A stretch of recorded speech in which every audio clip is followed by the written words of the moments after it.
Welcome to the Lightning Out the Bottle podcast. I am your host, Mr. Leach, and today we wanted to address the running back position. So right now we have J.K. Dobbins that we're trying to bring back. He signed with us for a one-year deal last year. He missed 4 games, but he did perform very well, so I'm very excited to see them bring him back. They also have Gus the Bus Edwards on the roster right now, along with Kamani Vidal and Hassan Haskins. Hassan Haskins, I don't think we'll be bringing back. J.K. Dobbins will be the only one that I actually see securing. Vidal will keep him because he was a rookie last year. He didn't get too many chances to perform when he did. It wasn't overwhelming. It wasn't too underwhelming, so I think we got to give him at least a shot. But today I want to address the top 10 running backs in the draft. Maybe we'll talk about a couple of free agents, but I don't really see us going in that direction. So I want to talk about the top 10 running backs that we have to look at. Number 1, we all know who he is. The main man, Ashton Jeanty out of Boise State. 5'9", 215-pound junior to rush for 2,600 yards. 2,600 yards. Yo, that's crazy. He averaged 7 yards a carry. He had 29 touchdowns. He had 138 receiving yards on 23 catches. The man runs in the 4.4 40 range, maybe a low 4.4. He's a top 5 pick, I think. But he won't go top 5 just because of the position that he plays. But he's definitely a top 5 type of pick. He's a great tackle breaker. He's pretty good with his hands, catching out of the backfield. He played 39 games in college. He was a workhorse. 1,595 snaps. I mean, the guy's an outright beast. I mean, I would be extremely happy. I think we all would if we could get our hands on Ashton Jeanty somehow. I think it would take us trading up. I think he goes between the 13. If he gets past the Raiders, I think he'll go between the 13 and the 18 picks. So we would have to trade up, obviously, out of the 22 position, which I am not a big fan of trading up. I would prefer to trade back, acquire more picks or better picks. That's just me. That's the position that I hold. But in order to get this guy, we definitely would have to make a trade up because I don't see him falling to us. If he did, that would be just I would be at a loss for words if that happened. But I don't see that happen. So in order to get this guy, I think we would have to make a trade up. Next on the list, Omarion Hampton. This guy is a bruiser. 6 feet, 220 pounds out of North Carolina. He's a junior. He rushed for 1,660 yards last season, 5.9 yards per carry. 15 touchdowns. He had 373 receiving yards on 38 catches. He runs about a 4.5, 4.4 in that type of range. He's a workhorse type of guy. He's only 21 years old, but he's a monster running back. He would immediately replace Gus Edwards in that Lightning Thunder combination between him and J.K. Dobbins. He could immediately come in, right, 300 plus carries. Don't think he would break a sweat doing that. I mean, he is fantastic. He played in 37 games, 1,556 snaps. The guy has a ton of experience. He's a great kid, and I think that would be a very, very great addition. He's a mid to late round first rounder. There is a shot we could get him at 22. I think he played as the 19th overall player in this draft. I do see him slipping because of the position that he plays. So if he could slip to us at 22 and we could grab him, that would be a steal. And we really want to give Justin Herbert a complete running game to function with. We saw what happened last season when he didn't have the running game to fall back on. When J.K. Dobbins was out, we couldn't move the ball. They could key in on Ladd. So getting him would be a great addition to that ground and pound. Obviously, we got to get more weapons, but that would be a great start in addition to our backfield, Omarion Hampton. Number 3, we have Caleb Johnson out of Iowa. He's a 6 foot, 225 junior. He rushed for 1,537 yards, 6.4 yards per carry, 21 touchdowns, 188 yards on 22 receptions. He's slated to be an early second round back. He runs a 4.5, high 4.5, high 4.4, low 4.5, 40. He's a really, really good back. Again, he's only 21 years of age. He'd be a great addition to that backfield as far as the Thunder, the same way that Omarion Hampton would be. I mean, he's a great kid. I think that would be a good pick. early second round. We could actually trade back to get this kid, I think, because he slips, I think, to the middle of the second round. We could trade back, acquire an extra pick, or move up one of our later picks to get an earlier pick. That would be a great addition to our backfield. I think as well as any of these guys. I think would be a great addition to our backfield. But Caleb Johnson is a great back out of Iowa. Again, that would be a wonderful addition to our backfield. Number 4, we have Travion Henderson, the home run hitter of this draft. I mean, this guy is remarkable. Sharing carries in the backfield. I mean, this kid can take it to the house immediately. If he gets a little bit of opening, he's very elusive. He has great vision. He can take it to the house in a matter of a second. He's a game breaker, a game changer.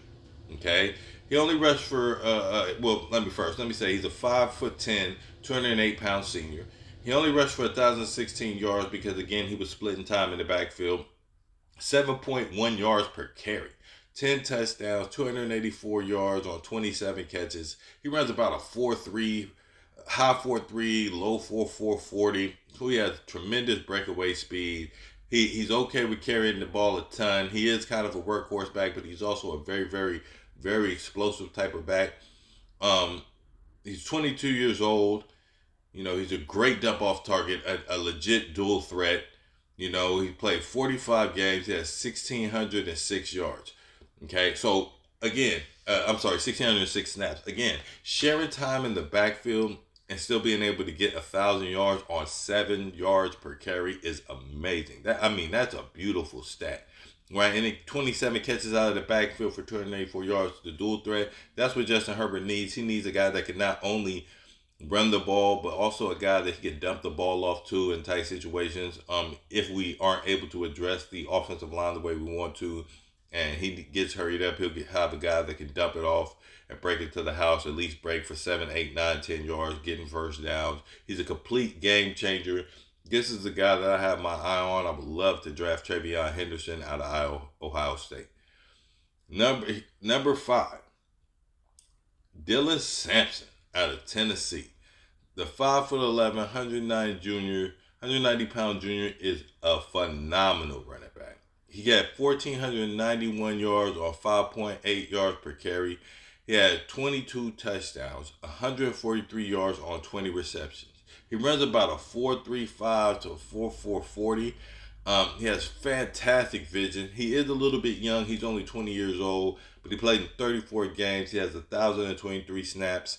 He is a phenomenal, consistent back. I do believe that he needs to get his weight up a little bit, being only 190 pounds. I love to see him around the 210 range, so putting 20 pounds on him would do him a great justice for what we want to run him for. And I believe Ben Herbert can actually do that for him, bulk him up. It'll take a year or two to get him up to the size that we want, but I do believe Ben Herbert could actually get him up there. He's a great dump off target too, so he again has great vision. He would be a great guy to add to the team. Solid worker, good guy. Dylan Sampson out of Tennessee. He's slated to be a late second round. So again, we could trade back to get him. If we handle business in the free agency in the offseason, grabbing, a couple of linemen, we can get Dowman, we can get Trey Smith, we can get Ziegler. We can get a couple of offensive linemen. That'll take the pressure off of us to get linemen in the draft.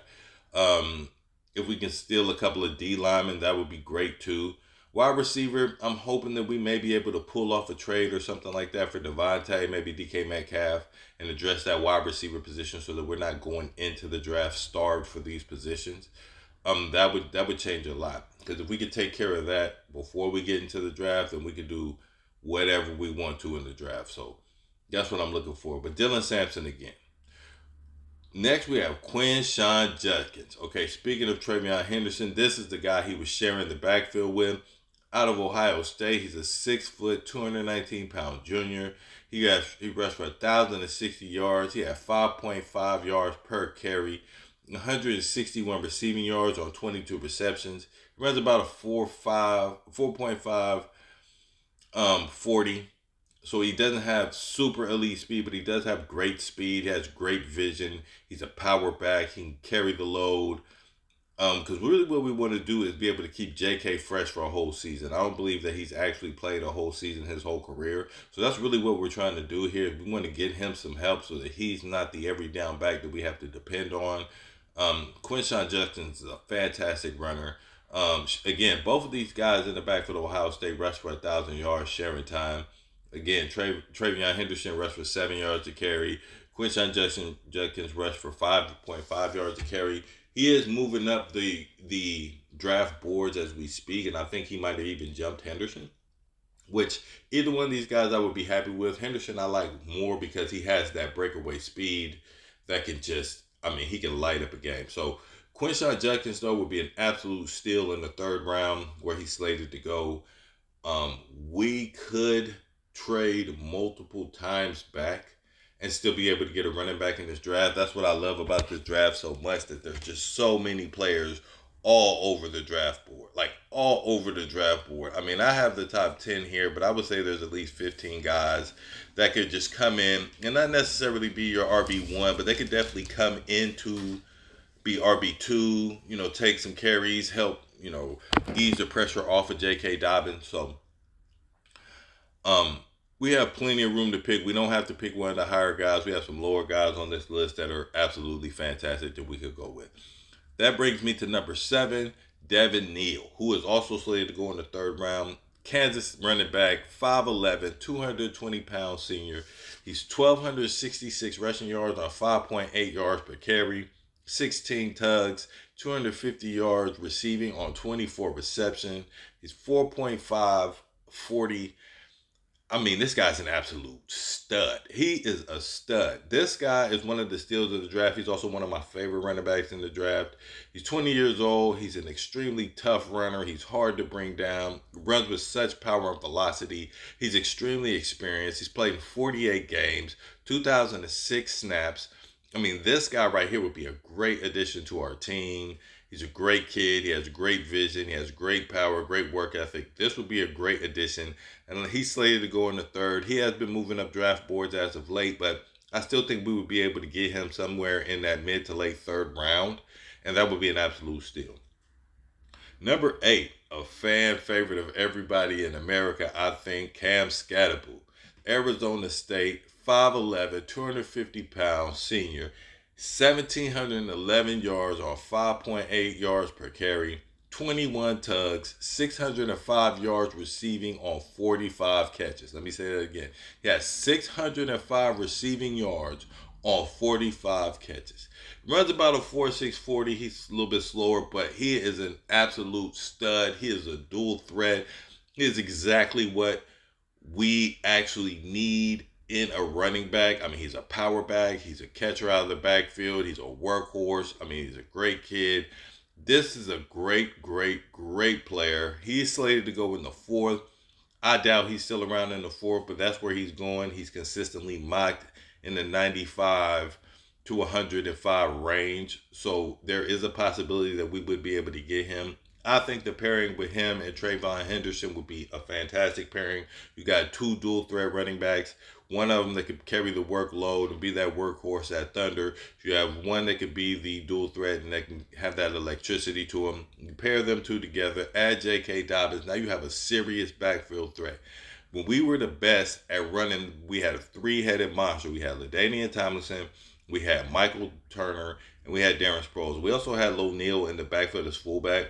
Matlock is not quite Lo Neal, and J.K. Dobbins, for damn sure, is not LaDainian Tomlinson. So I think we repeat that. We go with the 3-headed monster.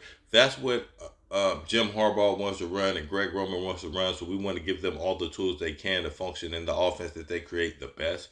So I think that's what we do. I think we draft 2 running backs, give them a home run hitter, and we give them a heavy load carrier. And I think that's what Cam Skattebo could be in this scenario. And with the catching out of the backfield, oh, that would just be perfect for Justin Herbert. I think he would love that to death. Number 9, we have Khalil Mullins out of Michigan, a hardball guy. He's a 6'2", 233 senior, an absolute bruiser of a runner. 948 yards on 5.1 yards per carry, 12 tugs, 35 yards, 6 receptions. He's just a workhorse guy. That's what he is. 4.6. He's a power back. He played in 27 games, 481 snaps. So he does not have the experience. He would be more of a project, I think, bringing this guy on. I don't see them going in this direction, but he would be somebody that could develop into a consistent power back runner for us. And I think Jim Harbaugh and team at least take a look knowing that he is a Michigan guy. Number 10, Brashard Smith out of SMU. He's 5'9", 195 yards, 195 pound senior, 21 years old. He rushed for 1,332 yards, 5.7 yards per carry, 14 touchdowns, 327 receiving yards on 39 catches. He runs about a 4.4 40. So here's another dual threat quarterback. He's a little bit on the undersized. I'm not sure if he'll be able to take the consistent pounding that an NFL running back is going to need to take, especially when it's carrying the load a ton. I do see a repeat of having a J.K. Dobbins type of player, somebody with explosiveness, but it's just a little bit too light. We would really need Ben Herbert to take him to the next level, put about 20 pounds on him again. We want to get him up to about 215. Hopefully he can keep his explosiveness, his speed, and he would really work for us. I think that they take a look at Brashard Smith. I just don't think that he would be the guy that we actually pick. And that's it. That is 10. But the steal of the draft, I believe, for us would be R.J. Harvey. Whoever gets this guy is an explosive runner. Right now, he's slated to go in the 5th, but he is moving up draft boards at the same speed that he's running the ball. I mean, he is fantastic. He's a little bit smaller, but he is a wrecking ball, and he is a fantastic pass blocker. He's 5'8". He is 207 pounds. He has elite speed. He's running at the high 4.3s, low 4.4s. He has 1,577 rushing yards off 6.8 yards per carry, 22 tugs, 257 receiving yards on 20 catches. Okay? So in 2023, the guy ran for 1,416 yards, 16 touchdowns, and he made the Dean's List. He's out of UCF. He's a fantastic kid. Somebody is going to get this guy in the later rounds and still one of the best weapons in the draft. He's underrated right now, but he is consistently moving up these boards. Right now, we're looking at about a 5th round pick, but don't be surprised after the combine, he moves up to an early 4th, late 3rd round pick. Well, that's it, guys. That's all I have for you today. Thank you for joining me on the Lightning Out the Bottle podcast. And for more, please like, subscribe, and share this with all of your friends, your Charger fans. And